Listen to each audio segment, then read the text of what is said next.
Good morning, this is Brenda, and I'm back with another horror movie review. Today's review is going to be on April Fool's Day from 1986, directed by Fred Walton, who also directed I Saw What You Did and When a Stranger Calls and When a Stranger Calls Back with Carol Kane. It has a really good cast that seems to work well together, but two of the cast members seem to really stand out to me. We have Deborah Foreman, she plays Muffy and Buffy, but she was also in Valley Girl, and then we have Thomas F. Wilson, who is better known as Biff in the Back to the Future movie. As always, the spoilers are coming. We have a group of college students that are all going to stay at Muffy's family's estate, which has a huge mansion on it, and the property has to be accessed by boat, making them isolated from the mainland. It has some elements of Agatha Christie's And Then There Were None, and Agatha Christie's even mentioned in the movie. At the very beginning of the movie, we see a child getting a jack-in-the-box for a birthday present. So this child grows up liking to play pranks. One of the first ones played is when they're all on the boat going to the island. He gets crushed between the dock and the boat and has to be taken to the hospital. Once they arrive inside the mansion, they see little dolls in there, and that plays up on the Agatha Christie story, where I believe in that story it's little china figures, and as people die off, they start to disappear. In this movie, the dolls are found dressed like the people that are there at the mansion as they start to die off one by one. Since it is April Fool's Day, we have old school pranks in abundance. We have whoopee cushions, dribble glasses, collapsible chair legs, exploding cigars, doorknobs come off. There's one scene where somebody turns on a light switch, it turns on a different light, and they keep going back and forth.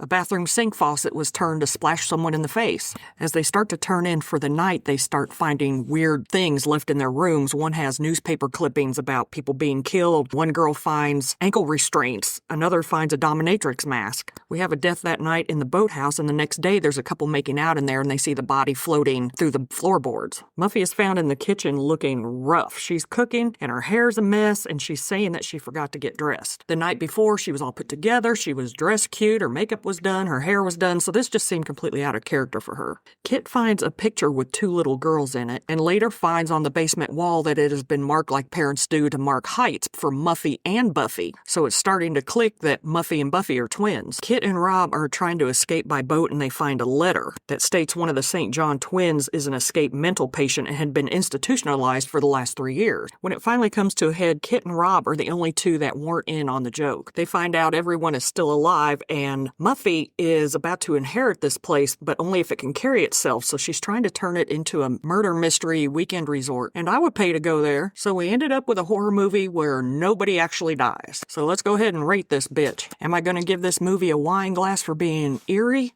Nope. But I am going to give the environment a wine glass. I love movies where people are cut off from the rest of the world. I feel like I can't even give this movie a wine glass on the evil scale, since once you know what is really happening and nobody dies, everything's okay. So that leaves us with the empathy part. There's no animals, no children, nothing there. So even while I'm sitting there watching this, drinking my wine, there was nothing to make me feel anything. I am going to give it 2 wine glasses for being entertaining. I love me an 80s movie. So I'm really only giving this movie 3 wine glasses. I'll probably only watch this movie again if someone really wants to watch it with me. They'd have to say, "Hey Brenda, I've never seen April Fool's Day. Let's share a bottle of wine." Okay. I've sat through worse movies for some wine. People are starting to write in and suggest movies for me. I do prefer 80s movies, but I'll go outside of that box. If there's something obscure out there that you think I've never heard of, let me know. My email is bsstudios@myyahoo.com. I also have a YouTube channel, Brenda's Horror Movie Reviews. You can always message me there or on Facebook, and I'm starting to post little videos of me pulling what the next movie will be. The next movie is going to be The Stepfather from 1987. Also, I am dying to know who is listening from Mankato, Minnesota.